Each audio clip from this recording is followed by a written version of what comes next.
नमस्कार दोस्तों, स्वागत है आपका अपने चैनल ऑनलाइन सरकारी अपडेट में। दोस्तों, लोकसभा चुनाव 2024 के 5वें चरण में वोटिंग शुरू हो चुकी है।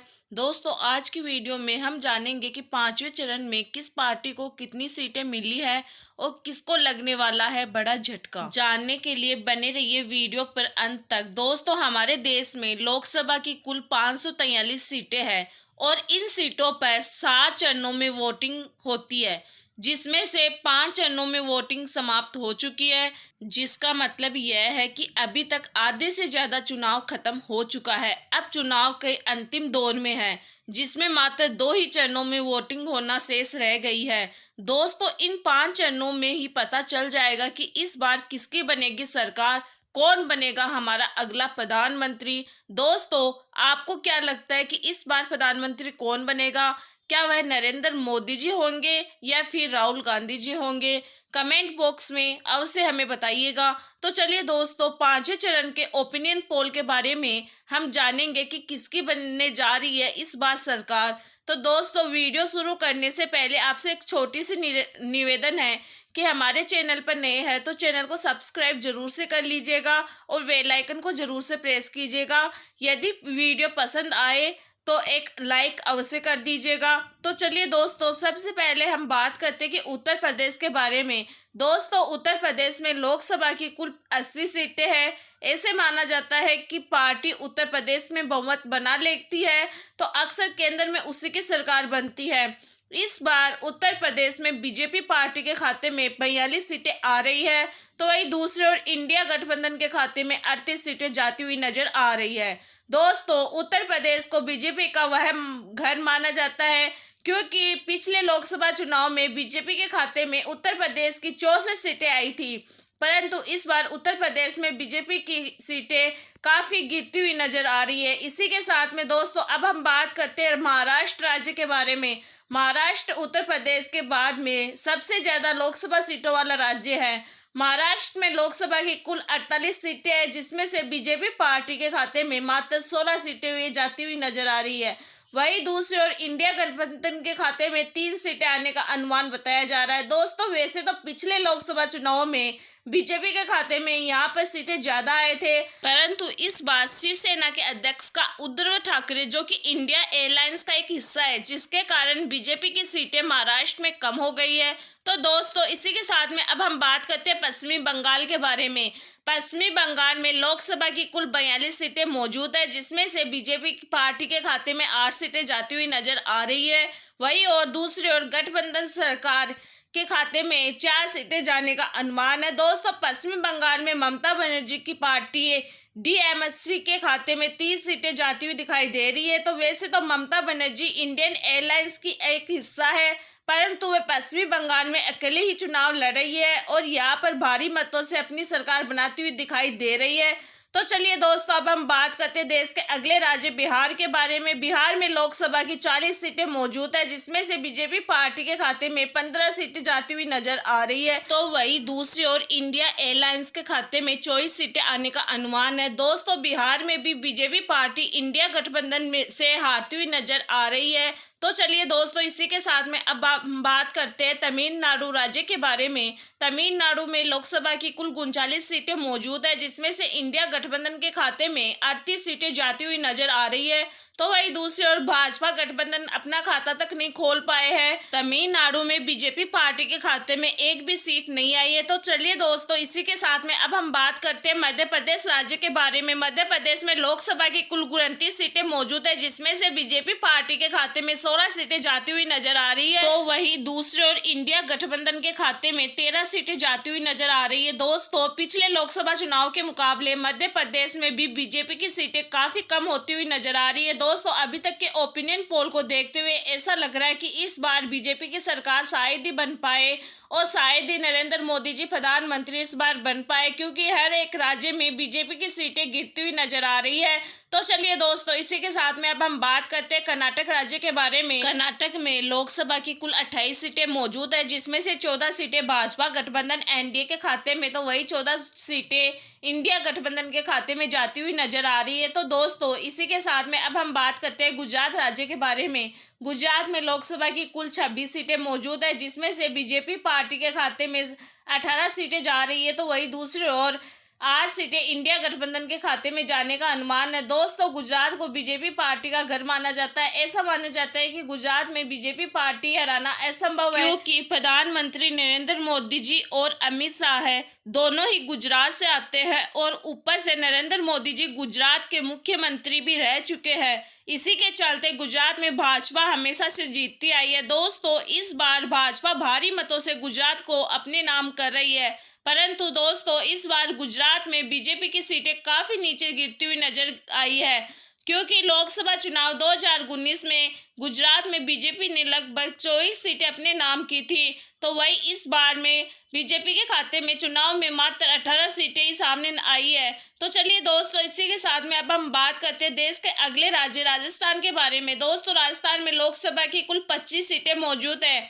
जिसमें से बीजेपी पार्टी के खाते में 15 सीटें आई है, वही इंडिया गठबंधन के खाते में 10 सीटें नजर आती हुई आ रही है। दोस्तों, भले ही राजस्थान में बीजेपी पार्टी जीत गई हो, परंतु पिछले लोकसभा चुनाव के मुकाबले यहाँ पर भी बीजेपी पार्टी की सीटें काफी ज्यादा नीचे गिरती हुई नजर आ रही है।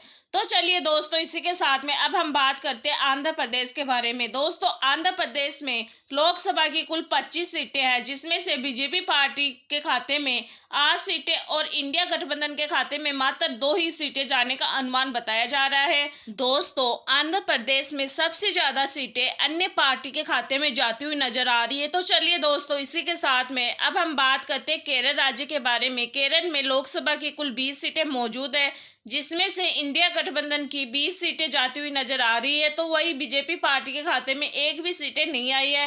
केरल में बीजेपी पार्टी का खाता तक नहीं खुल पाया है। तो चलिए दोस्तों, अब हम बात करते हैं उड़ीसा राज्य के बारे में। तो दोस्तों, उड़ीसा के कुल 21 सीटें मौजूद है, जिसमें से 2 सीट बीजेपी पार्टी के खाते में, वही 8 सीटें इंडिया गठबंधन के खाते में जाती हुई नजर आ रही है। उड़ीसा में अन्य पार्टी के खाते में 11 सीटें जाने का अनुमान है। अभी इसी के साथ में बात करते हैं तेलंगाना राज्य के बारे में। तेलंगाना में लोकसभा की कुल 17 सीटें मौजूद है, जिसमें से भाजपा गठबंधन एनडीए के खाते में 2 सीटें जाती हुई नजर आ रही है, तो दूसरे और इंडिया गठबंधन के खाते में 13 सीटें जाने का अनुमान लगाया जा रहा है। दोस्तों, तेलंगाना राज्य में भी बीजेपी पार्टी हारती हुई दिखाई दे रही है। तो चलिए, इसी तरह अब हम बात करते हैं देश के अगले राज्य झारखंड के ओपिनियन पोल के बारे में। दोस्तों, झारखंड में लोकसभा की कुल 14 सीटें मौजूद है, जिसमें से भाजपा गठबंधन एनडीए के खाते में 2 सीटें जाती हुई नजर आ रही है, तो दूसरी ओर इंडिया गठबंधन के खाते में 9 सीटें जाती हुई नजर आ रही है। दोस्तों, झारखंड में अन्य पार्टी के खाते में 2 सीटें जाने का अनुमान लगाया जा रहा है। तो चलिए, इसी के साथ में अब हम बात करते हैं असम राज्य के ओपिनियन पोल के बारे में। असम में लोकसभा की कुल 14 सीटें मौजूद है, जिसमें से भाजपा गठबंधन एनडीए के खाते में 8 सीटें, तो वही दूसरे और इंडिया गठबंधन के खाते में 4 सीटें जाती हुई नजर आ रही है। तो चलिए, अब हम बात करते हैं पंजाब राज्य के ओपिनियन पोल के बारे में। दोस्तों, पंजाब में लोकसभा की कुल 13 सीटें मौजूद है, जिसमें से 9 सीटें इंडिया गठबंधन के खाते में, तो वही दूसरी ओर 4 सीटें अन्य पार्टी के खाते में जाती हुई नजर आ रही है। दोस्तों, पंजाब राज्य में बीजेपी पार्टी का खाता तक नहीं खुल रहा है। यहाँ पर दोस्तों बीजेपी पार्टी के खाते में एक भी सीटें नहीं आई है। तो चलिए दोस्तों, इसी के साथ में अब हम बात करते हैं छत्तीसगढ़ राज्य के ओपिनियन पोल के बारे में। दोस्तों, छत्तीसगढ़ में लोकसभा की कुल 11 सीटें मौजूद है, तो वही दूसरी ओर 6 सीटें बीजेपी गठबंधन एनडीए के खाते में, वही दूसरी ओर 5 सीटें इंडिया गठबंधन के खाते में जाती हुई दिखाई दे रही है। दोस्तों, अब हम बात करते हैं देश के राज्य हरियाणा के बारे में। हरियाणा में लोकसभा की कुल 10 सीटें मौजूद है, जिसमें से इंडिया गठबंधन के खाते में 6 सीटें है, तो वही दूसरी ओर बीजेपी के खाते में मात्र 2 ही सीटें जाती हुई नजर आ रही है। दोस्तों, हरियाणा को बीजेपी का घर माना जाता है, क्योंकि पिछले लगातार 2 चुनाव में हरियाणा में बीजेपी के खाते में 10 सीटें आई थी, परंतु हरियाणा में आंदोलन होने के कारण बीजेपी की काफी मात्रा में सीटें गिर चुकी है। तो चलिए अब हम बात करते हैं उत्तराखंड राज्य के ओपिनियन पोल के बारे में। दोस्तों, उत्तराखंड में लोकसभा की कुल 5 सीटें मौजूद है, जिसमें से 4 सीटें भाजपा गठबंधन इंडिया के खाते में जाती हुई नजर आ रही। तो वही दूसरी ओर मात्र 1 सीट इंडिया गठबंधन के खाते में जाती हुई नजर आ रही है। तो दोस्तों, इसी के साथ में अब हम बात करते हैं हिमाचल प्रदेश के ओपिनियन पोल के बारे में। दोस्तों, हिमाचल प्रदेश में लोकसभा की कुल 4 सीटें मौजूद है। दोस्तों, हमने आपको लोकसभा की कुल 543 सीटों की ताजा ओपिनियन पोल बता दिया है, जिसमें से बीजेपी पार्टी में 198 सीटें हैं। तो वही दूसरे और इंडिया गठबंधन के खाते में 200 सीटें जाती हुई नजर आ रही है। अन्य के खाते में 75 सीटें आने का अनुमान है। दोस्तों, अब तक के ओपिनियन पोल को देखते हुए ऐसा लग रहा है इसमें से दोनों में 2-2 सीटें पार्टियों में बचती हुई नजर आ रही है। तो चलिए इसी के साथ में अब हम बात करते हैं देश के अगले राज्य गोवा के बारे में। दोस्तों, गोवा में लोकसभा की कुल 2 ही सीटें मौजूद है, जिसमें से एक सीट दोनों ही पार्टियों में बढ़ती हुई नजर आ रही है। तो चलिए दोस्तों, अब हम बात करते हैं मेघालय राज्य के ओपिनियन पोल के बारे में। तो दोस्तों, मेघालय में लोकसभा की कुल 2 ही सीटें मौजूद है, जिसमें से एक सीटें दोनों ही पार्टियों में जाती हुई नजर आ रही है। तो चलिए इसी के साथ में अब हम बात करते हैं देश के अगले राज्य अरुणाचल प्रदेश के बारे में।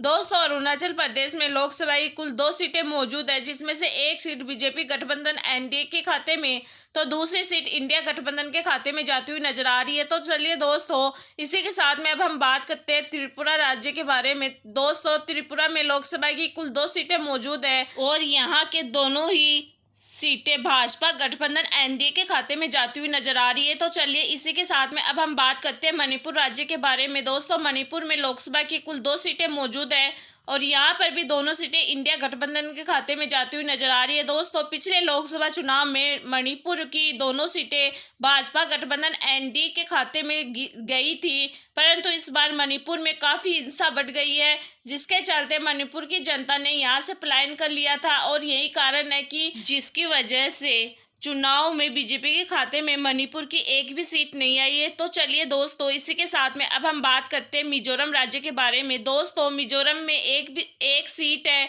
जो कि अन्य पार्टी के खाते में जाती हुई नजर आ रही है। सिक्किम के बारे में अब दोस्तों बात करते हैं। सिक्किम की सीट भी अन्य पार्टी के खाते में जाती हुई नजर आ रही है। तो दोस्तों, इसी के साथ में अब हम बात करते हैं नागालैंड राज्य के बारे में। नागालैंड में सीट भाजपा गठबंधन एनडीए के खाते में जाती हुई नजर आ रही है। इसी के साथ में अब हम बात करते हैं भारत की राजधानी दिल्ली के बारे में। दोस्तों, दिल्ली में लोकसभा की कुल 7 सीटें मौजूद है, जिसमें से 4 सीटें बीजेपी पार्टी के खाते में, तो वही दूसरी ओर इंडिया गठबंधन के खाते में जाती हुई नजर आ रही है। तो चलिए इसी के साथ में अब हम बात करते हैं जम्मू कश्मीर राज्य के बारे में। दोस्तों, जम्मू कश्मीर में लोकसभा की कुल 5 सीटें मौजूद है, जिसमें से 2 सीट भाजपा गठबंधन के खाते में जाती हुई नजर आ रही है, तो वही 3 सीटें इंडिया गठबंधन के खाते में जाती हुई नजर आ रही है। तो दोस्तों, अब हम बात करते हैं भारत के केंद्र शासित प्रदेशों के बारे में। दोस्तों, यहाँ पर लोकसभा की कुल 7 सीटें मौजूद है, जिसमें से 4 सीटें भाजपा गठबंधन एनडीए के खाते में जाती हुई नजर आ रही है, तो दोस्तों 3 सीटें इंडिया गठबंधन के खाते में जाती हुई दिखाई दे रही है कि इंडिया गठबंधन बड़ी आसानी से केंद्र में अपनी सरकार बना लेगी और अगले प्रधानमंत्री जी के रूप में राहुल गांधी जी चुने जाएंगे। दोस्तों, इसके बारे में आप लोगों का क्या कहना है, हमें कमेंट बॉक्स में अवश्य बताइएगा। मैं मिलती हूँ मेरे नेक्स्ट वीडियो में, तब तक बने रहेगा अपने परिवार अपने चैनल ऑनलाइन सरकारी अपडेट के साथ में। धन्यवाद।